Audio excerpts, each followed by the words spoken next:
I take this opportunity to thank Professor Ajay Sekhar for giving me this wonderful opportunity to share some of my concerns on Ambedkar and religion.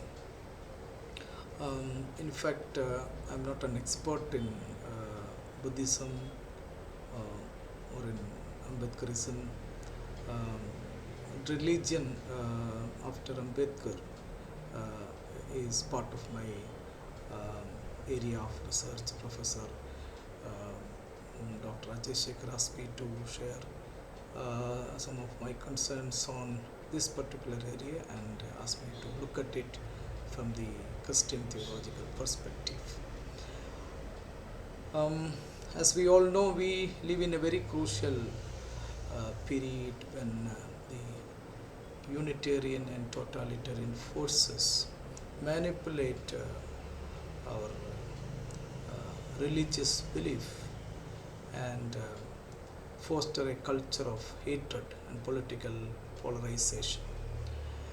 And it is the high time to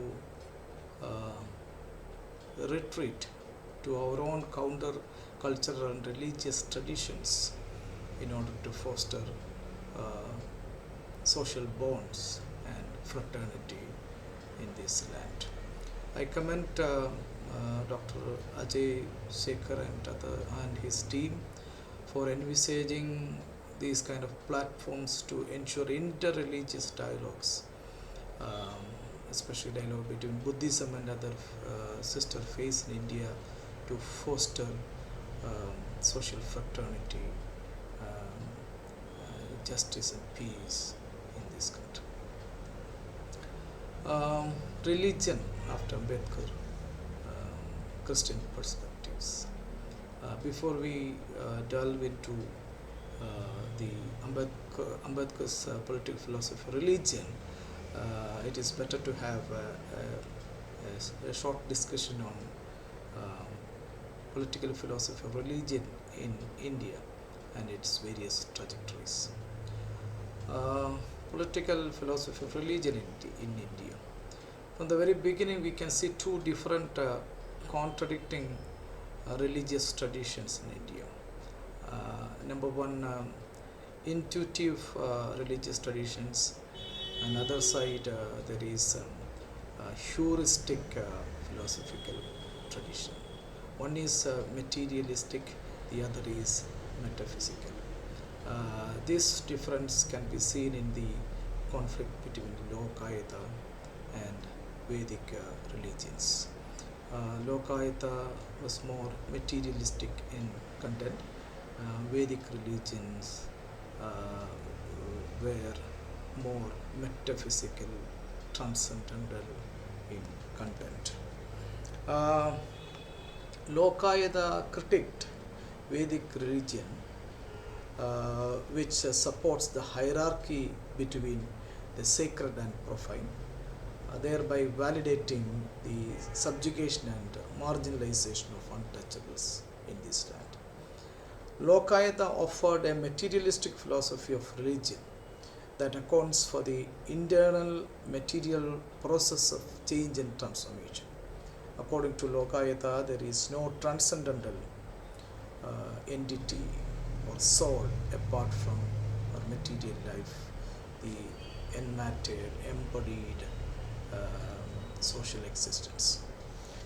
The body for Lokayata is transcendental in itself, and the consciousness that invigorates the body is constituted by the material elements of life.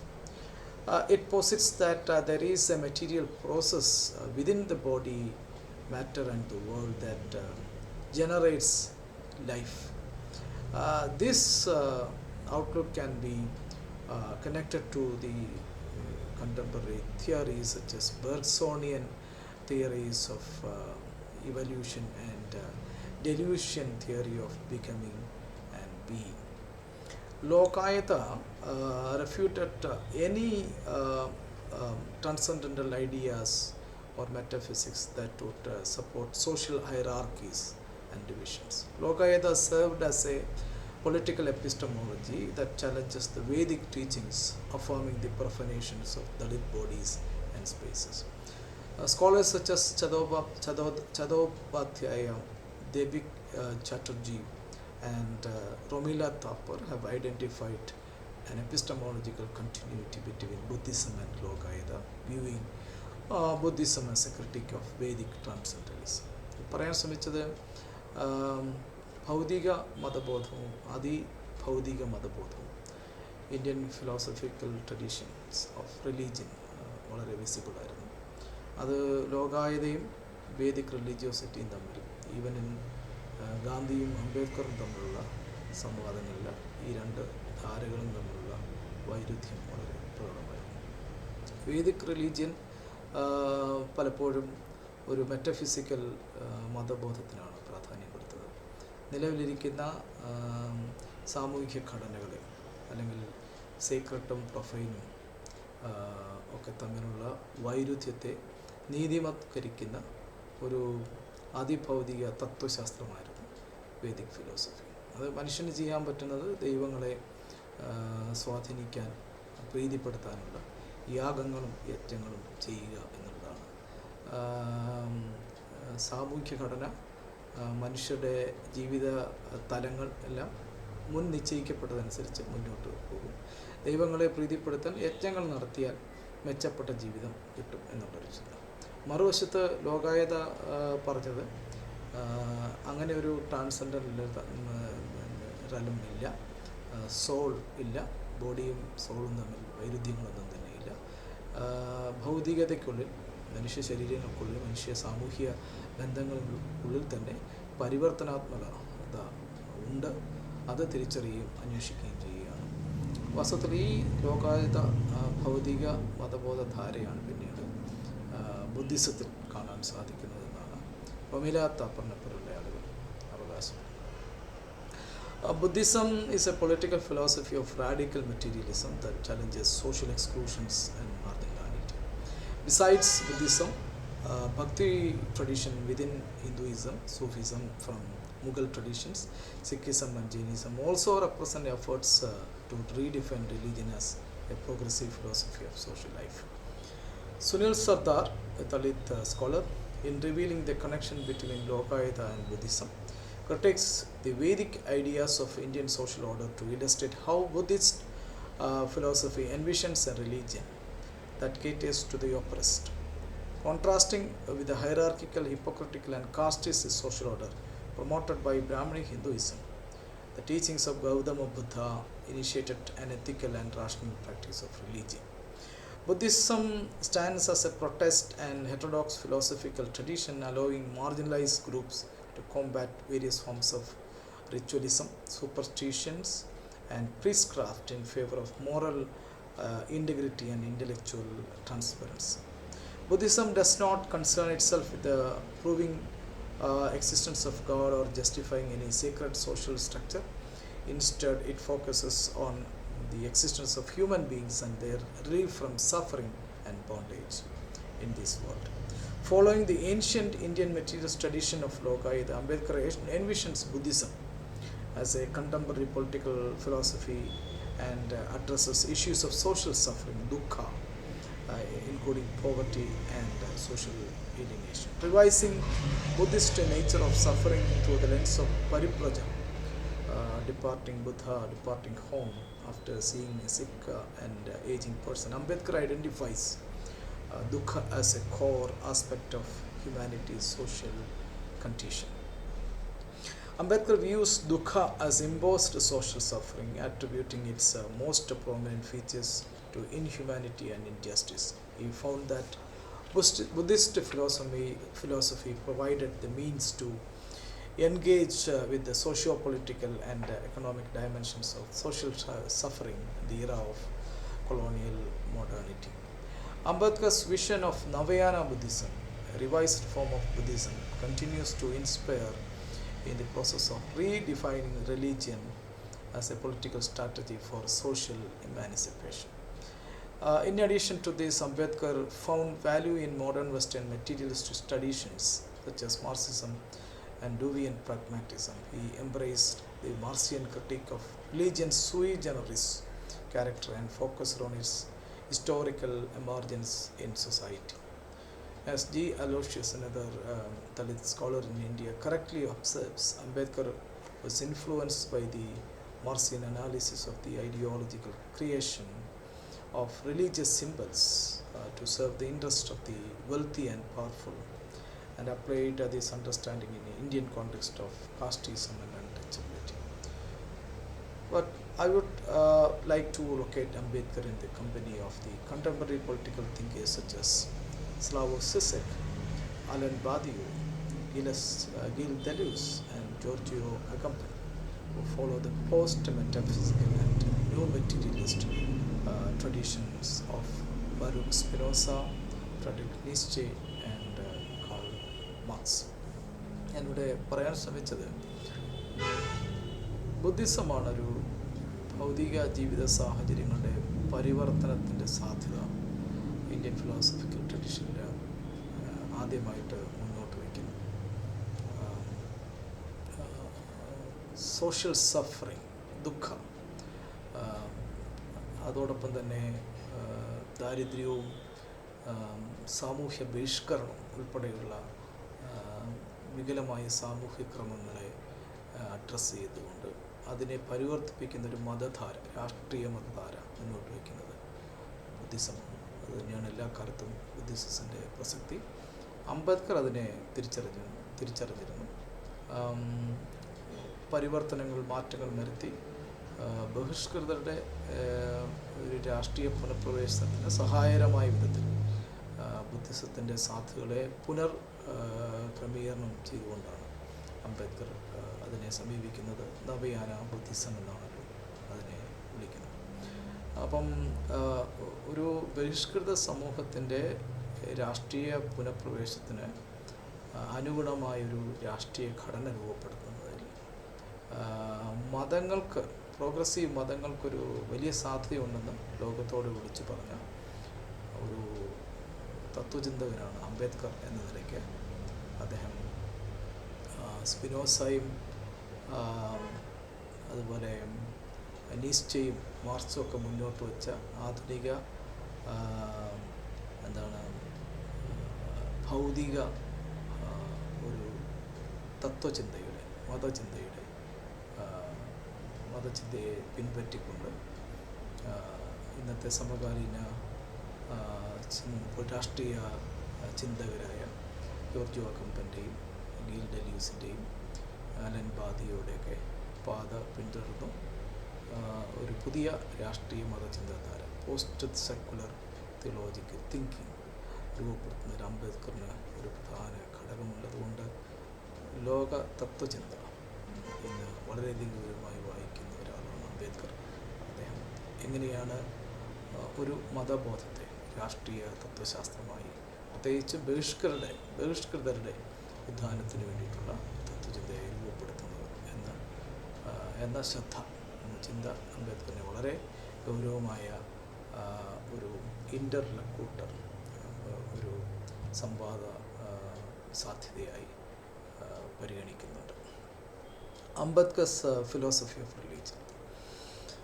The primary objective of Ambedkar was to address the political marginalization of former untouchables, known as Dalits, and their social alienation within the framework of colonial modernity, which was legitimized by caste consciousness enforced by Brahminic Hinduism in India.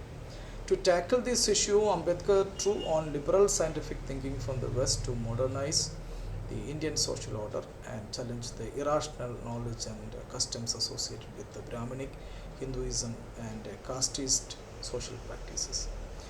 In addition to this, he recognized the limitations of modern secularization process, particularly its failure to confront the symbolic and the theological discourses inherent in caste epistemology. The limitation is evident in the critique of Marxian ideology, which he argued could not be adequately address the deeply ingrained defilement and profanation of bodies and labor of Dalits.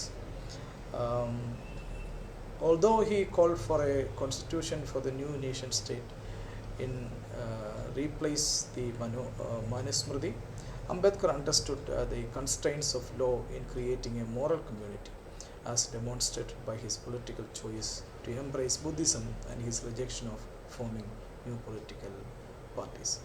വളരെ പ്രധാനമാണ്. അംബേദ്കർ ഈ colonial മോഡേണിറ്റിയുടെ ഒരു കാലഘട്ടത്തിലാണ് പ്രവർത്തനം ആരംഭിക്കുന്നത്.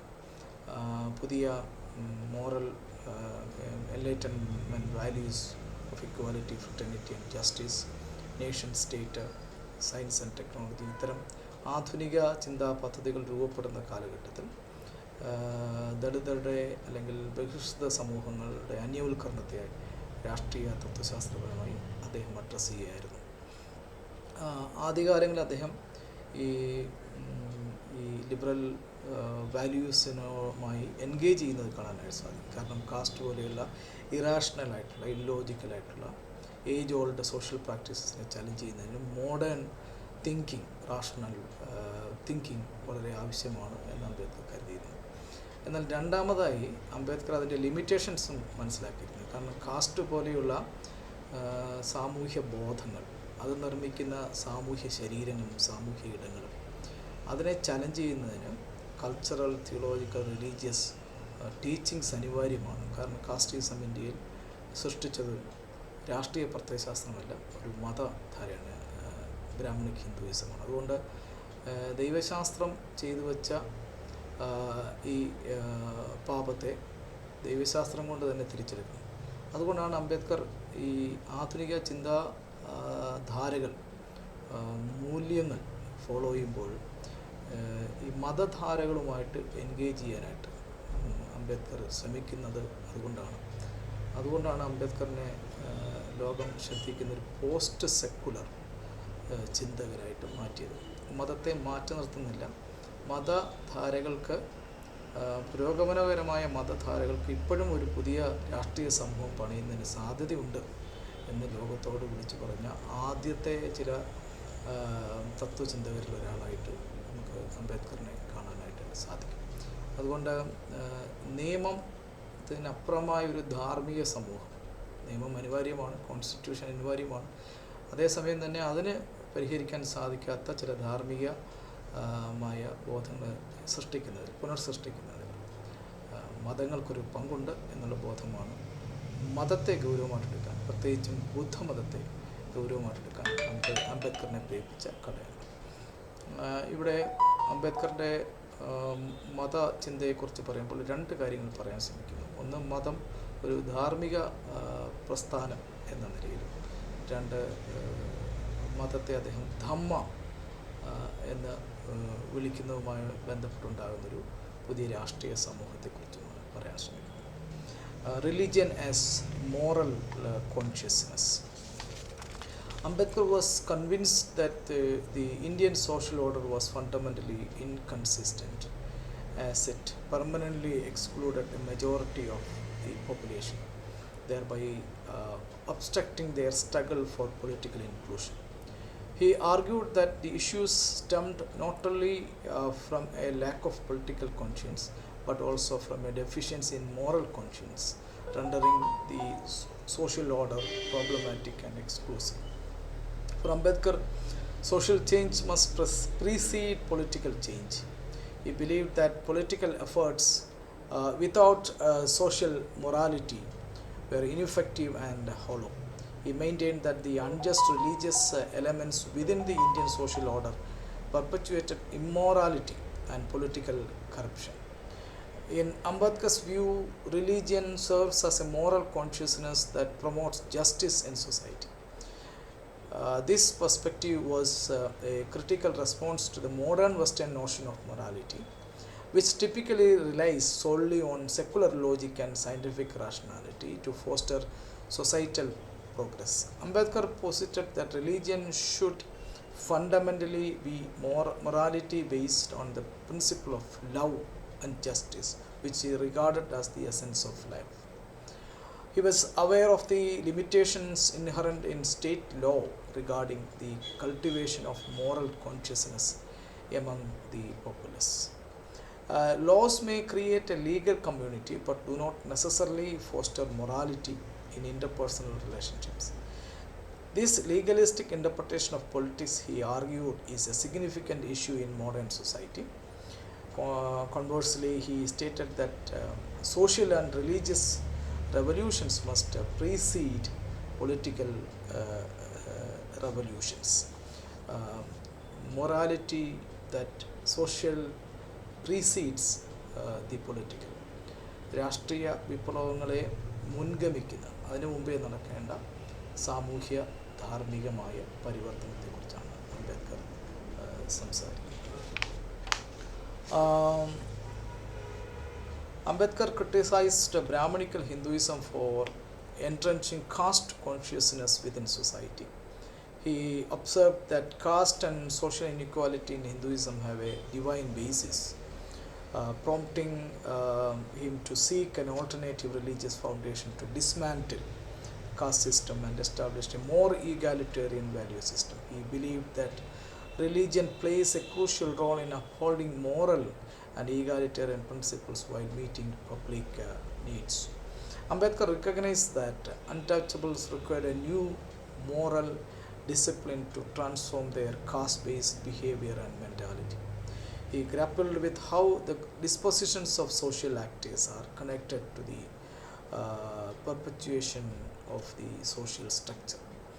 Ambedkar argued that the exclusionary and oppressive ideologies of Vedic religion were morally unacceptable. In his view, the authoritarian Hindu social order severely restricted the freedom of the majority of Indians, rendering them enslaved. The victims of the caste system were treated as outcasts and denied access to society's socio-political and economic resources. In response to this, Ambedkar embraced a moral form of religiosity and advocated for the reconstruction of the social order based on contemporary liberal values of justice, equality and fraternity. He recognized that the exclusive caste epistemology and theology inherent in Hinduism rendered it incapable of offering an ethical framework or social life in India. Brahmanic Hinduism അതിനുള്ളിൽ തന്നെ ഈ സാമൂഹ്യ പരിവർത്തനത്തെ അതിജീവിക്കുന്നതിനുള്ള philosophy ഇല്ലാത്തതുകൊണ്ട് തന്നെ, അപര്യാപ്തമായതുകൊണ്ട് തന്നെ അംബേദ്കറിന് മറ്റ് മതധാരകളെ, പ്രത്യേകിച്ച് ഇന്ത്യയിലെ പുരോഗമന മതധാരകളെ സമീപിക്കാൻ നിർബന്ധിതനായി. അങ്ങനെയാണ് അംബേദ്കർ ബുദ്ധിസത്തിലേക്ക് എത്തിപ്പെടുന്നത് എന്ന് മനസ്സിലാക്കാനായിട്ട് സാധിക്കും. Ambedkar viewed Semitic religion as metaphysical religions that could not provide Dalits with a strong sense of political community identity. Additionally, he rejected all other theistic religions, including Christianity and Islam, due to their monolithic, metaphysical and transcendental theological foundations. Ultimately, Ambedkar's goal for India was to enable Dalits to achieve social and political equality. ബഹിഷ്കൃതരുടെ സാമൂഹ്യ രാഷ്ട്രീയ പുനഃപ്രവേശനം എന്ന് പറയുന്ന രാഷ്ട്രീയ സമസ്യ address ചെയ്യുന്നതിനുള്ള capacity ബുദ്ധിസത്തിൽ മാത്രമേ അംബേദ്കർ കണ്ടുള്ളൂ. ഇസ്ലാമും ക്രിസ്ത്യാനിറ്റിയും പോലെയുള്ള സെമറ്റിക് റിലീജിയൻസ്, അതും വേദിക് റിലീജിയൻ പോലെ മെറ്റഫിസിക്കലായിട്ടുള്ള, തീയിസ്റ്റിക് ആയിട്ടുള്ള, മോണോതീയിസ്റ്റിക് ആയിട്ടുള്ള മതബോധങ്ങൾ പ്രദാനം ചെയ്യുന്നതുകൊണ്ട് അതിൻ്റെ അപര്യാപ്തത തിരിച്ചറിഞ്ഞുകൊണ്ടാണ് ബുദ്ധിസം എന്ന സാധ്യതയിലേക്ക് അംബേദ്കർ പ്രവേശിക്കുന്നത് മനസ്സിലാക്കാനായിട്ട് സാധിക്കും. Ambedkar identifies four criteria for religion. Number one, religion must serve as the governing principle of morality in every society. Number two, its moral code must recognize the fundamental tenets of liberty, equality and fraternity. Third, religion should align with scientific understanding rather than irrational mythologies. Number four, it should not sanctify or glorify poverty and social exclusion. Brahmanic Hinduismത്തോടുള്ള ഒരു പ്രതികരണം. Like Buddha, Ambedkar believed that while Dhamma seeks to reconstruct the world, religion addressed the origins of existence. Um,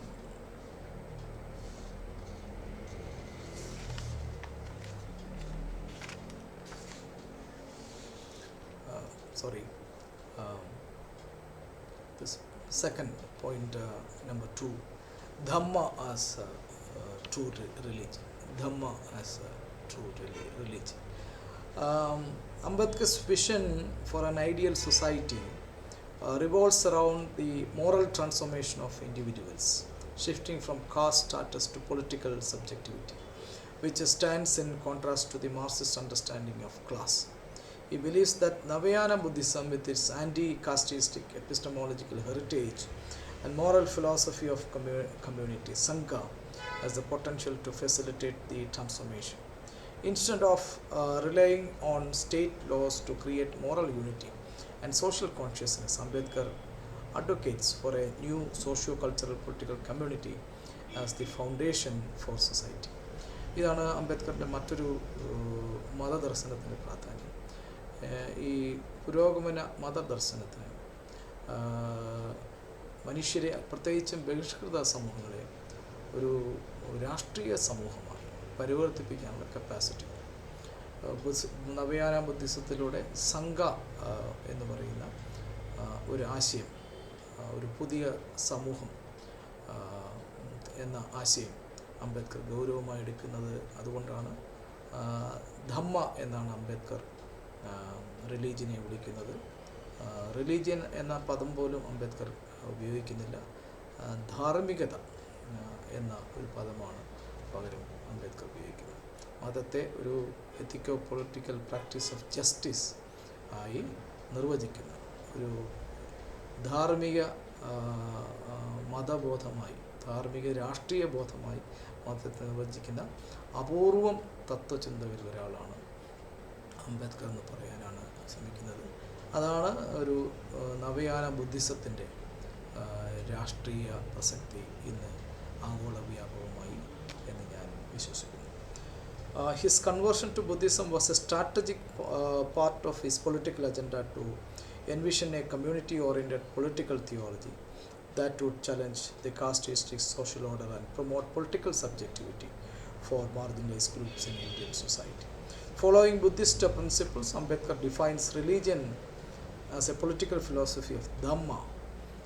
He distinguishes between Dhamma and Dharma, asserting that while Dharma is personal, Dhamma is inherently social. Ambedkar argues that Hinduism, as a modified version of Brahmanic philosophy, is ritualistic and tends to create subjectivities that are subservient to its discriminating morality. Brahmanic Hinduism ധർമ്മയെക്കുറിച്ച് പറഞ്ഞ് ജാതി വ്യവസ്ഥയ്ക്ക് അനുഗുണമായ മനുഷ്യരെ നിർമ്മിച്ചെടുക്കുമ്പോൾ Dhamma,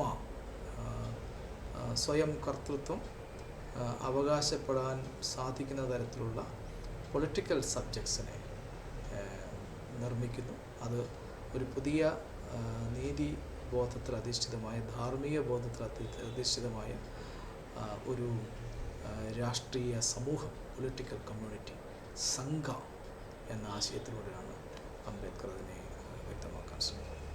In contrast, Dhamma is synonymous with righteousness and advocates for proper relationship among individuals. It emphasizes the importance of socio-political relationships and asserts that society cannot thrive without Dhamma, which fosters justice and freedom in social interactions. Key elements of Dhamma include Karuna, compassion, Maitri, fraternity, and Prajna, wisdom, creative wisdom, creative reason. The understanding of ethics and compassion is what keeps social life morally upright and democratic. Like Buddha, Ambedkar believed that while Dhamma seeks to reconstruct the world, religion addresses the origins of existence. Whereas religion, Dharma, often relies on transcendence, Dhamma is grounded in immanence and is essentially an embodied morality. It is historical and political. Ambedkar bases his ethical and political practice of faith on the Buddhist concept of Dhamma Vinaya, doctrine and discipline. He views morality as intrinsically linked to religion due to its association with transcendental foundation. മതം എന്ന് പറയുന്നത് ധാർമ്മിക ബോധമാണ്. മനുഷ്യ ജീവിതങ്ങളെ അതിൻ്റെ ഭൗതികമായ സാഹചര്യങ്ങൾ തന്നെ അഴിച്ചു പണിയാൻ സഹായിക്കുകയാണ്. ഡോക്ട്രിൻ ആൻഡ് ഡിസിപ്ലിൻ, ധമ്മ വിനയം. കാരണം ഈ സംഘ എന്ന് പറയുന്നത് ഒരു ഡിസിപ്ലിനറി പ്രാക്ടീസാണ്. അതിനകത്തൂടെ പരസ്പര ബന്ധമുള്ള സ്നേഹത്തിൻ്റെയും കരുണയുടെയും ഫ്രട്ടേണിറ്റിയുടെയും മൂല്യബോധങ്ങൾ സ്വാംശീകരിച്ചുകൊണ്ട് ഒരുമിച്ച് വളരുന്ന ഒരു രാഷ്ട്രീയ ധാർമ്മിക സമൂഹം എന്ന നിലയിലാണ് അംബേദ്കർ ധമ്മ എന്ന ആശയം ഉപയോഗിക്കുന്നത് എന്ന് മനസ്സിലാക്കുന്നത്. In contrast, in Dhamma, morality does not depend on divine approval. It emerges from the social desire for liberty, freedom and justice.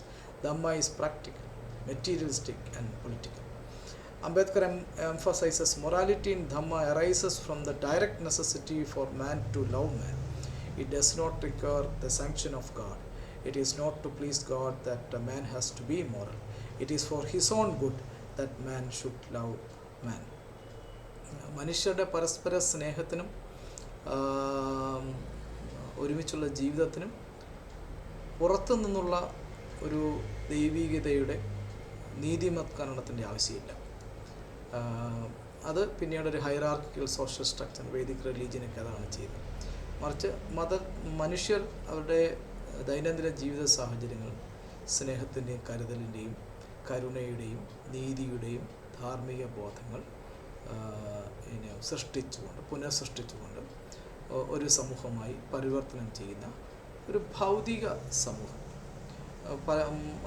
യാഥാസ്ഥിതിക മതങ്ങൾ, വ്യവസ്ഥാപിത മതങ്ങൾ പലപ്പോഴും ഈ നീതി സമൂഹങ്ങളെക്കുറിച്ച് സംസാരിക്കുമെങ്കിലും അതിൻ്റെ ലെജിറ്റിമസി പലപ്പോഴും ആകാശ മേഘങ്ങളിൽ എവിടെയോ ഇരിക്കുന്ന ഏതോ ഒരു ദൈവത്തിൻ്റെ മണ്ടയ്ക്കാണ്. ആ ദൈവത്തെ പ്രീതിപ്പെടുത്തുന്നതിന് യാഗങ്ങളും യജ്ഞങ്ങളും നടത്തിക്കൊണ്ടേയിരിക്കും.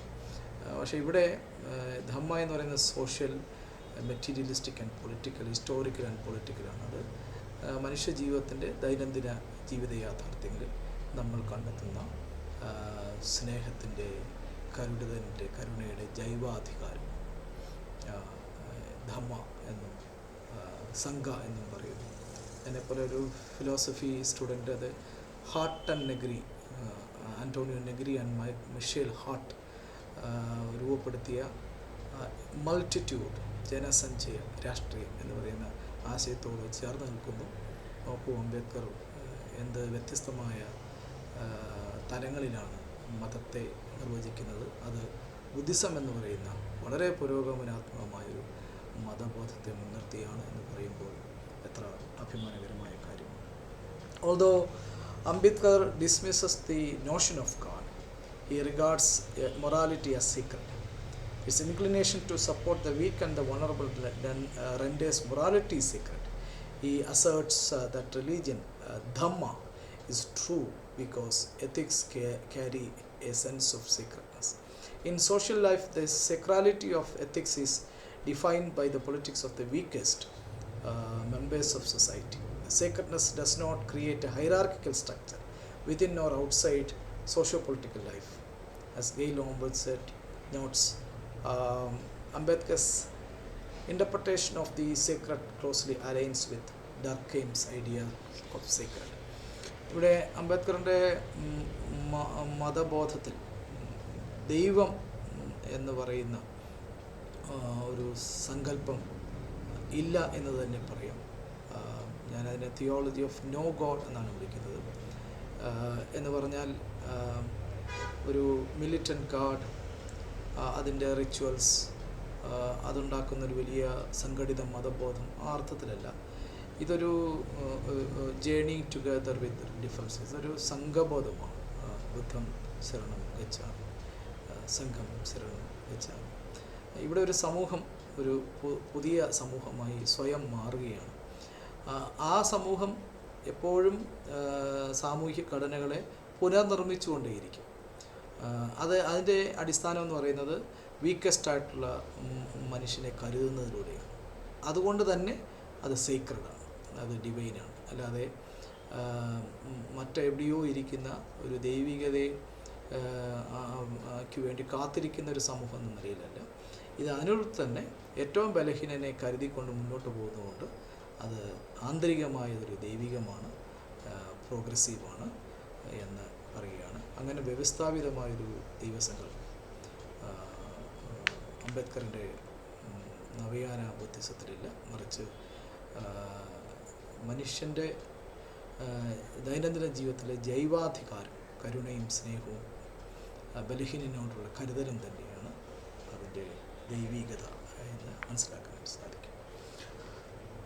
In Ambedkar's political philosophy of religion, God serves as the ultimate ethos of responsibility, urging individuals to strive for an ethical and political community of love and justice rather than acting merely as a legitimizing force.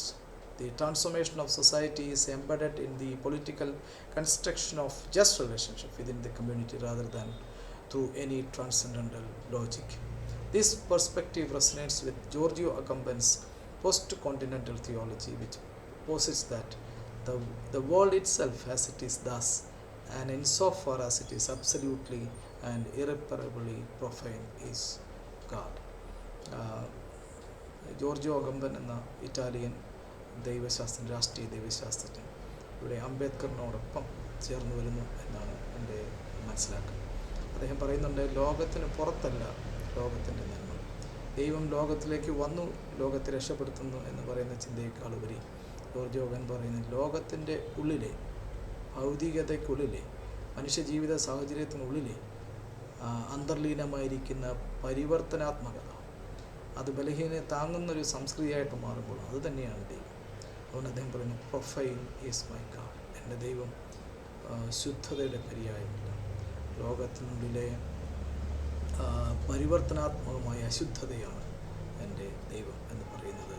വ്യവസ്ഥാപിതമായ മോണോതെയിസ്റ്റ് Christian തിയോളജിക്ക് ഒരു വലിയ രാഷ്ട്രീയ challenge, ദൈവശാസ്ത്രപരമായ ചലഞ്ചാണ് Giorgio അഗംബൻ മുന്നോട്ട് വയ്ക്കുന്നത്. Agamben argues that the materiality and politicality charged nature of existence contains divine potential. Ambedkar's political theory of no God seeks to uncover an embodied, enmeshed and substantiative God who represents the essence of all political practice related to equality, justice and freedom. This perspective provides a post-secular understanding of God that transcends both theism and atheism, envisioning a God that exists after the concept of a traditional deity has been relinquished. ഇവിടെ സവിശേഷമായൊരു ആശയം എനിക്ക് മുന്നോട്ട്, അതെൻ്റെ പഠന മേഖലയുടെ രാഷ്ട്രീയ ദൈവശാസ്ത്ര അന്വേഷണത്തിൻ്റെ ഭാഗമാണ്. ഫ്രെഡറിക് നീസ്ചയുടെയും അതുപോലെ തന്നെ മാർട്ടിൻ ഹൈഡഗറിൻ്റെയും ഈ അതിഭൗതികതയുടെ മരണം, അത്തരം സിദ്ധാന്തങ്ങൾക്ക് ശേഷം, മാർസിൻ്റെ ക്രിസ്ത്യൻ വിമർശനങ്ങൾക്ക് ശേഷം ഈ പരമാധികാര ദൈവസങ്കല്പത്തെ നിഷേധിച്ചുകൊണ്ട് മനുഷ്യൻ്റെ ഭൗതിക ജീവിത സാഹചര്യങ്ങളെ പരിവർത്തിപ്പിക്കുന്ന അല്ലെങ്കിൽ നവീകരിക്കുന്ന ഒരു ദൈവിക അനുഭവത്തെക്കുറിച്ച്, ഇമ്മനൻ്റ് ഗാഡിനെ കുറിച്ചുള്ള ദർശനങ്ങൾ ഇന്ന് സമകാലീന രാഷ്ട്രീയ ദൈവശാസ്ത്ര ചിന്തകളിൽ വളരെ പ്രധാനമാണ്. അതായിരുന്നു എൻ്റെ doctoral dissertation. Palgrave Macmillan New York publish ചെയ്ത Dalit theology after continental philosophy എന്ന പുസ്തകം ആ വിഷയമാണ് ചർച്ച ചെയ്യുന്നത്. Religion after Ambedkar, Christian perspectives. Being a monotheistic religion and having an established doctrine of a transcendent God, a canonized scripture and very disciplining rituals, Christianity had never been a choice of Ambedkar. Ambedkar believed that Christianity as a foreign religion could not provide Dalits with a political community identity. Instead, Ambedkar turned to Buddhism, which has a history of challenging the casteistic social order in this country. Ambedkar's observation is correct. Christianity emerged in the first century as Jesus' movement, which envisaged a community of fraternity and equality. The life and the teachings of Jesus initiated an egalitarian community which is termed as Ecclesia Church. However, Christianity became the religion of the empire in the Constantine era, and it assumed the status of a dominant religion. There begins the illegitimate relationship between church and empire. The contemporary radical political theologians like Giorgio Agamben, Alan Badiou, and Catherine Malabou demand for the deconstruction of Christianity as a movement of justice. അംബേദ്കറിൻ്റെ നവയാന ബുദ്ധിസത്തിൽ കാണുന്ന സംഘ എന്ന് പറയുന്ന ദർശനവും Jesus മൂവ്മെൻറ്റും തമ്മിൽ ബന്ധമുണ്ട്. Jesus movement first century Roman ഇമ്പീരിയലിസത്തിനെതിരായി അത് നിർമ്മിച്ച അടിമത്വവും സാമൂഹ്യ വിഭജനത്തിൻ്റെ ഘടനകൾ നിഷേധിച്ചുകൊണ്ട് കരുതലിൻ്റെ, കരുണയുടെ, സൗഹാർദ്ദത്തിൻ്റെ ഒരു പുതിയ സമൂഹം സൃഷ്ടിക്കുക എന്നുള്ളതായിരുന്നു യേശു പ്രസ്ഥാനത്തിൻ്റെ അടിസ്ഥാനം. അവിടെയാണ് വാസ്തവത്തിൽ ക്രിസ്ത്യാനിറ്റി ഈ ഒരു മതധാരയായി, ദൈവശാസ്ത്രധാരയായി രൂപപ്പെടുന്നത് എങ്കിലും കോൺസ്റ്റന്റൈൻ്റെ കാലത്തോടുകൂടി അത് സാമ്രാജ്യത്വ അധികാരവുമായി കണ്ണുചേരുന്നത് നമുക്ക് കാണാൻ സാധിക്കും. പിന്നെ ക്രൂസൈഡുകളായി, തിയോക്രാറ്റിക് സമൂഹങ്ങളായി, ഭരണകൂടവുമായി അവിഹിത ബന്ധത്തിലേർപ്പെടുന്ന ക്രിസ്ത്യാനിറ്റി നമുക്ക് കാണാൻ സാധിക്കും.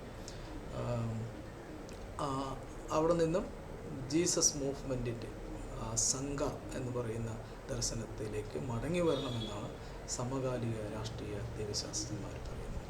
ജോർജിയോ അഗമ്പൻ ഈ കുറേ കാലം മുമ്പ് ഒരു കാത്തലിക് ബിഷപ്പ് കോൺഫറൻസിൽ ചെയ്ത പ്രസംഗത്തിൻ്റെ അവസാനം അദ്ദേഹം പറഞ്ഞത് ഇങ്ങനെയാണ്: give me my crucified Christ back, you have made him Christ the high priest. Roman സാമ്രാജ്യത്വത്തിനെതിരെ ചെറുത്ത് നിന്ന് റോമൻ സാമ്രാജ്യം ഇരകളാക്കിയ മനുഷ്യനോടുള്ള ഐക്യദാർഢ്യം പ്രഖ്യാപിച്ച് കുരിശിലേറിയ ജീസസ് ക്രൈസ്റ്റാണ് ക്രിസ്ത്യാനിറ്റിയുടെ ഹൃദയം. അതെനിക്ക് തിരിച്ചു തരണം. നിങ്ങൾ അവനെ അധികാരത്തിൻ്റെ ചെങ്കോലും സാമ്രാജ്യത്വത്തിൻ്റെ ഘടനകളും ഒക്കെ കൊടുത്ത് അവനെ നിങ്ങൾ ഒരു മഹാപുരോഹിതനായി, പരമാധികാരത്തിൻ്റെ മഹാപുരോഹിതനായി മാറ്റിയിരിക്കുന്നു. അതിലൂടെ നിങ്ങളുടെ പരമാധികാര സമൂഹമായി നിങ്ങൾ പരിവർത്തിച്ചിരിക്കുന്നു. മാക്സ് വെബറൊക്കെ പറയുന്ന പോലെ പ്രൊട്ടസ്റ്റന്റ് റിലീജിയനും ക്യാപിറ്റലിസവും തമ്മിലുള്ള ബന്ധത്തെക്കുറിച്ച് പറയുന്നുണ്ട്. ഇന്ന് അമേരിക്ക പോലുള്ള ക്രൈസ്തവ സമൂഹങ്ങളുടെ രാഷ്ട്രീയ ഘടന ഏകാധിപത്യപരമാണ്, അല്ലെങ്കിൽ ക്യാപിറ്റലിസത്തിൻ്റെ, മുതലാളിത്തത്തിൻ്റെ ഘടനകളാണ്. ഇതിനെങ്ങനെയാണ് ക്രിസ്ത്യൻ റിലീജിയൻ ഇന്ന് ലെജിറ്റിമൈസ് ചെയ്യുന്നത് നമ്മൾ കണ്ടുകൊണ്ടിരിക്കുന്നത്. ക്രിസ്ത്യാനിറ്റി ഒരു സോഷ്യൽ മോറൽ മൂവ്മെൻറ്റ് എന്നതിൽ നിന്നും ഒരു ആധിപത്യ മതബോധനധാരയിലേക്ക് വ്യതിചലിച്ചിരിക്കുന്നു. അതിനെ തിരിച്ചു പിടിക്കണം എന്നാണ് പറയുന്നത്. ഒരുപക്ഷെ അംബേദ്കറിൻ്റെ നവയാന ബുദ്ധിസ്റ്റ് ആശയങ്ങൾ ക്രിസ്ത്യാനിറ്റിയെ ഒരു ബഹിഷ്കൃതരുടെ ഒരു സാമൂഹ്യ മതബോധമായി തിരിച്ചു പിടിക്കാൻ സഹായകരമാണ് എന്നാണ് ഞാൻ കരുതുന്നത്. The major problem that they highlight is the radical political theologians. They highlight as the metaphysics, the transcendentalism of Christianity. Due to its Platonic influence, Christianity offers a mystic relationship between God and the world while considering them as two different entities, and thereby affirms the dominance of God. Rendering world, matter, body as othered space, Platonic Christianity denied the immanence, the historical, the political emergence of the vulnerable bodies becoming political subjects. It was Baruch Spinoza who initiated a materialistic philosophical tradition in contrast to the medieval transcendental Christianity, and it was followed by Friedrich Nietzsche, Marx. Even liberation theology did not consider Marx's critique of Christianity. 1960-കളിലൊക്കെ ലാറ്റിൻ അമേരിക്കയിൽ, പിന്നീട് ലോകത്തുമെമ്പാടും വ്യാപിച്ച ഒരു ദൈവശാസ്ത്ര പ്രസ്ഥാനമാണ് വിമോചന ദൈവശാസ്ത്രം.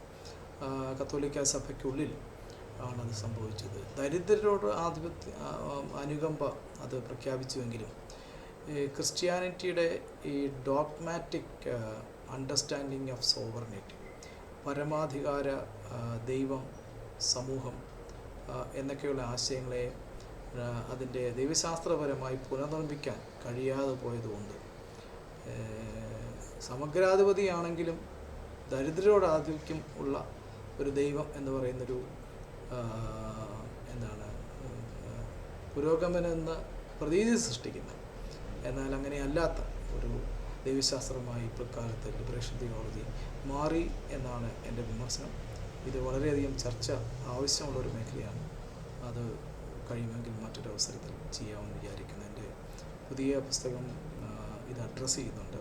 The passion for the real political theology and the post secular എന്ന് പറയുന്ന ഈ മാസം പ്രസിദ്ധീകരിക്കുന്ന പുസ്തകത്തിൽ എവിടെയാണ് ലിബറേഷൻ തിയോളജി ഈ ആശയങ്ങളെ പരിഗണിക്കാതെ പോയത്, അല്ലെങ്കിൽ ബുദ്ധിസ്റ്റ് ആശയങ്ങളുമായിട്ട് എന്തുകൊണ്ടാണ് ലിബറേഷൻ തിയോളജി എൻഗേജ് ചെയ്യാതെ പോയത്.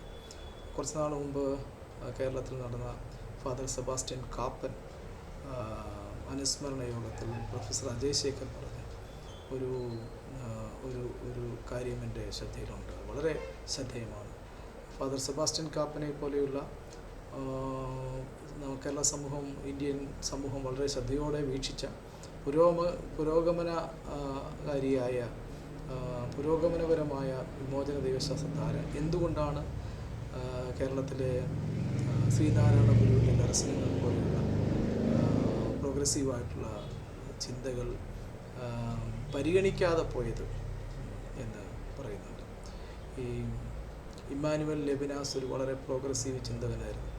അൾജീരിയയിൽ നിന്നും ലോകത്തോട് അപരത്വം അപാരതയാണ് എന്ന് പറഞ്ഞ ആളായിരുന്നു. പക്ഷേ അദ്ദേഹത്തിൻ്റെ സ്വന്തം സ്ഥലത്ത് നിന്നും എഴുതിക്കൊണ്ടിരുന്ന ഫ്രാൻസ് ഫാനനെ കാണാതെ പോയി എന്ന് Judith Butler parting the ways എന്ന പുസ്തകത്തിൽ പറയുന്നുണ്ട്. അത് ശ്രദ്ധേയം. എന്ന് പറഞ്ഞ പോലെ എന്തുകൊണ്ടാണ് കേരളത്തിലെ വിമോചന ദൈവശാസ്ത്രന്മാർ ബുദ്ധിസം പോലെയുള്ള പ്രോഗ്രസീവായിട്ടുള്ള റിലീജിയോസിറ്റിയുമായിട്ട് എൻഗേജ് ചെയ്യാതെ പോയതെന്ന് പറയുന്നിടത്താണ് ലിബറേഷൻ തിയോളജിയുടെ പോലും ഒരു വിമർശനം നമുക്ക് അനിവാര്യമായിരിക്കുന്നത്. Dalit theology that assumed the epistemological location of liberation theology never considered Ambedkar as an interlocutor of envisioning a Navayana Christianity. Succumbing in the Eurocentric philosophical foundation, Dalit theology never engaged with Indian materialist philosophical traditions to encounter the issues of caste and social order. ക്രിസ്ത്യാനിറ്റിയിൽ liberation തിയോളജിയുടെ പാത പിന്തുടർന്നു വന്ന Dalit theology പോലും ദളിതർക്ക് കൂടുതൽ പങ്കാളിത്തം സമൂഹത്തിലും സഭയിലും എന്ന ആശയത്തിനുപരി ജാതിബോധത്തെ അട്ടിമറിക്കുന്ന ഒരു രാഷ്ട്രീയ സമൂഹമായി സഭയെ രൂപപ്പെടുത്തുന്നതിൽ എത്രമാത്രം വിജയിച്ചിട്ടുണ്ട് എന്ന് ചിന്തിക്കേണ്ടത് ആവശ്യമാണ്. You may ask me then the question of Dalit conversion to Christianity. Of course, Christianity invoked Dalit Christians in India to envision modern social spaces and new bodies. It helped Dalits to challenge the slavery and become part of a new community church. However, a political community still becomes a mirage for Dalits Christians in India despite of the denial of their rights in this country. ഇവിടെ പറയാൻ ശ്രമിക്കുന്നത് ദളിത് ദൈവശാസ്ത്രം പോലും അംബേദ്കറിനെ ഗൗരവമായിട്ട് വായിച്ചിട്ടില്ല എന്നുള്ളതാണ് സങ്കടം. അത് European theological ഫൗണ്ടേഷനിൽ നിന്നുകൊണ്ട് സാധുക്കളോട്, ദളിതരോട് ഒരു ഐക്യദാർഢ്യം പ്രഖ്യാപിച്ചു, സോളിഡാരിറ്റി പ്രഖ്യാപിച്ചു എന്നതിനപ്പുറമായി സമൂഹത്തെ ജാതിരഹിത സമൂഹമായി പരിവർത്തിപ്പിക്കുന്ന ഒരു തത്വശാസ്ത്രമായി മാറാൻ സാധിച്ചിട്ടുണ്ട്. എന്നാൽ ക്രിസ്ത്യാനിറ്റി കൊളോണിയൽ മോഡേണിറ്റിയുടെ കാലഘട്ടത്തിൽ അടിമത്വം പോലെയുള്ള ജാതീയ ഘടനകളെ ഉല്ലംഘിക്കുന്നതിന്, അതിജീവിക്കുന്നതിന് ദളിതരെ സഹായിച്ചിട്ടുണ്ട്. പുതിയ സാമൂഹ്യ ഇടങ്ങളും സാമൂഹ്യ സ്ഥാപനങ്ങളും മോഡേണിറ്റി ക്രിസ്ത്യാനിറ്റിയിലൂടെ നൽകിയ സമയത്ത് ഒരു പരിവർത്തനങ്ങൾ സൃഷ്ടിച്ചു. അതുകൊണ്ടാണ് ആ സാധ്യത മുൻനിർത്തിയാണ് ദളിതരായിട്ടുള്ള മനുഷ്യർ ക്രിസ്തു മതത്തിലേക്ക് പരിവർത്തനം ചെയ്തത്. അതിൻ്റെ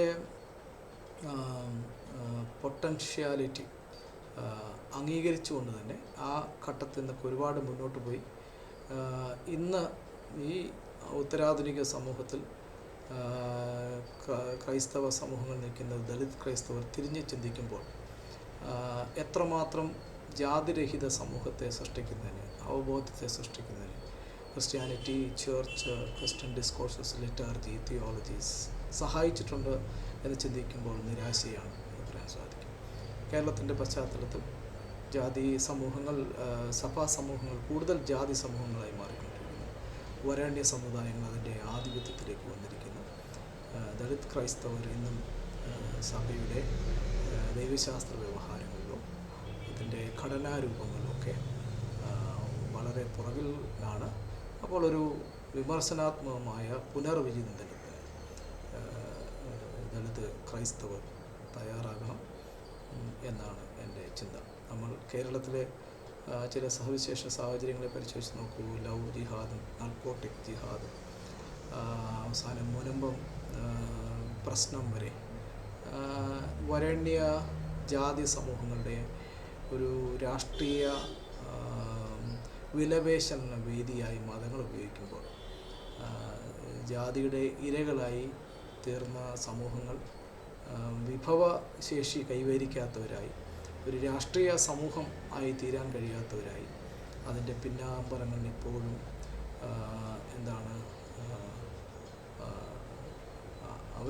അവശിഷ്ട സമൂഹമായി നിലനിൽക്കുന്നു എന്നുള്ളത് ക്രിസ്ത്യാനിറ്റിയെ വിമർശകമായി ഈ ബഹിഷ്കൃത സമൂഹം കാണുന്നു.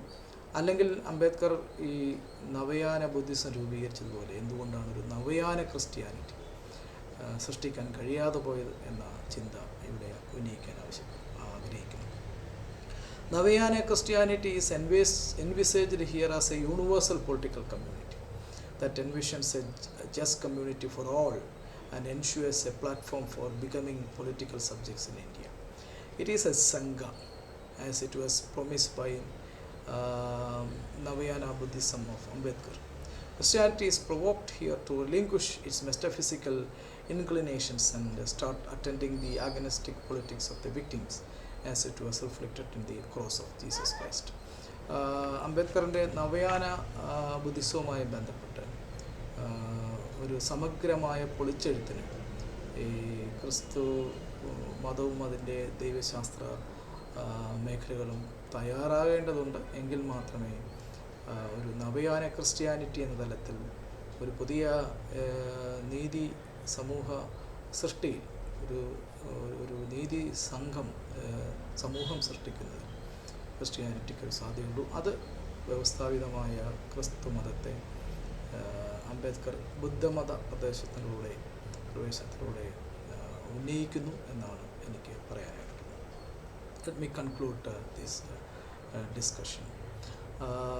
I have 4 points to share with you as a summary of this talk. Number 1, Ambedkar's political philosophy of religion emphasizes the need to restructure the Indian social order to support the weak and the vulnerable. This perspective is particularly significant in Indian political landscape, where Hindutva ideology, which reinforces traditional casteistic and hierarchical social and political values to maintain political power. ഒരു ബഹിഷ്കൃതരുടെ രാഷ്ട്രീയ പുനഃപ്രവേശനം സാധ്യമാകുന്ന ഒരു ബദൽ സാമൂഹ്യ, സാമ്പത്തിക, സാംസ്കാരിക മതദർശനം ഇന്ന് അനിവാര്യമാണ്. പ്രത്യേകിച്ചും ഹിന്ദുത്വ പ്രത്യയശാസ്ത്രം അതിശക്തമായി നമ്മുടെ സാമൂഹ്യ ശരീരത്തെ ബാധിച്ചുകൊണ്ടിരിക്കുന്ന ഈ കാലഘട്ടത്തിൽ അംബേദ്കറിനും മതദർശനവും വളരെ പ്രസക്തമാകുന്നവയാണ്. It is noteworthy how neo-capitalism and neoliberalism align with the neo-fascist ideology, both serving to maintain political authority and control over our social and economic resources. മണിപ്പൂരിലെ പ്രശ്നം ഒരു രണ്ട് മതങ്ങൾ തമ്മിലുള്ളൊരു പ്രശ്നമായിട്ടോ രണ്ട് എത്നിസിറ്റീസ് തമ്മിലുള്ള പ്രശ്നമായിട്ടല്ലോ ഞാൻ കാണാൻ ശ്രമിക്കുന്നത്.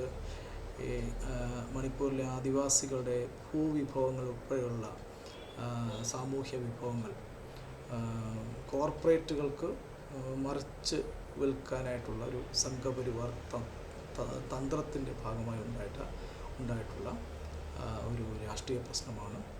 അവിടെ നമ്മൾ ഉന്നയിക്കുന്ന ഹൂ ഓൺസ് ഇന്ത്യൻ റിസോഴ്സസ്, ആരാണ് ഇന്ത്യൻ വിഭവങ്ങളുടെ അധികാരികൾ, ഇന്ത്യയിലെ ബഹിഷ്കൃത സമൂഹങ്ങൾക്ക് എന്ത് പങ്കാളിത്തമാണുള്ളത്, അത് കോർപ്പറേറ്റൈസ് ചെയ്യപ്പെടുന്നതിൽ ഈ ഫണ്ടമെൻ്റലിസ്റ്റ് റിലീജിയസ് ഗ്രൂപ്പുകൾ എങ്ങനെയാണ് അലൈൻ ചെയ്യുന്നത് ആ രാഷ്ട്രീയ പരമാധികാര രാഷ്ട്രീയ പ്രക്രിയ.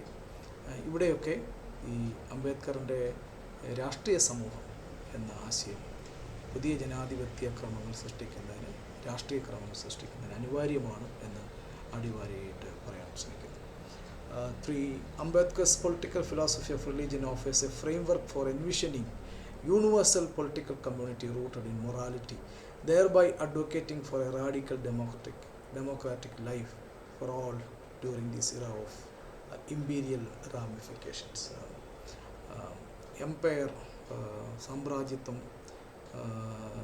നിയോ കൊളോണിയൽ ഫോഴ്സസായി രൂപപ്പെടുകയും ആഗോള വ്യാപകമായി അത്തരം പരമാധികാര ശക്തികൾ രൂപപ്പെടുകയും ചെയ്യുന്ന കാലഘട്ടത്തിൽ അംബേദ്കറിൻ്റെ ഈ സംഘ എന്ന ദർശനം, ബുദ്ധിസ്റ്റ് ആശയം സംഘ, ഒരു പുതിയ സമൂഹം പ്രാദേശികമായും അതുപോലെ തന്നെ സർവദേശീയമായും രൂപപ്പെടുത്തേണ്ടത് വളരെ അനിവാര്യമാണ് ഇന്നത്തെ സാമൂഹ്യ രാഷ്ട്രീയ പശ്ചാത്തലത്തിലെന്ന് പറയാൻ ആഗ്രഹിക്കുന്നു. Finally, whether it is Christianity or Buddhism, we are in a crucial need of Sangha, journeying together without differences and become partners of building a new world. ഒരു പുതിയ മത, ധാർമ്മിക, രാഷ്ട്രീയ സമൂഹത്തിൻ്റെ സൃഷ്ടിയിൽ സ്നേഹത്തിൻ്റെ പങ്കുവയ്ക്കുന്നത്, ധാർമ്മികതയുടെ പങ്കുവയ്ക്കുന്നത്, ഒരു പുതിയ സമൂഹ സൃഷ്ടിയിൽ നമ്മൾ പങ്കുചേരേണ്ടതുണ്ട്. അതിനിത്തരം ചർച്ചകൾ സാർത്ഥകമായി തീരട്ടെ എന്ന് പറഞ്ഞുകൊണ്ട് ഞാൻ അവസാനിപ്പിക്കുന്നു. Thank you professor doctor Ajay Shekhar for giving me this opportunity. Thank you very much.